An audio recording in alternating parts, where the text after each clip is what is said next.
একদিকে তাসকিন আহমেদ, অন্যদিকে মুস্তাফিজুর রহমান। আইএল টি-20 লিগে টাইগার দুই পেসারের জয়কার। নিজ নিজ দলের হয়ে দুইজনই করলেন অসাধারণ পারফরম্যান্স।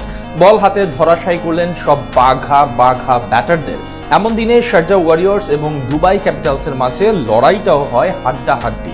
সেখান থেকে ম্যাচের ফলাফল এবং তাসকিন মুস্তাফিজের দুর্দান্ত পারফরম্যান্স নিয়ে বাকিটা জেনে নেব।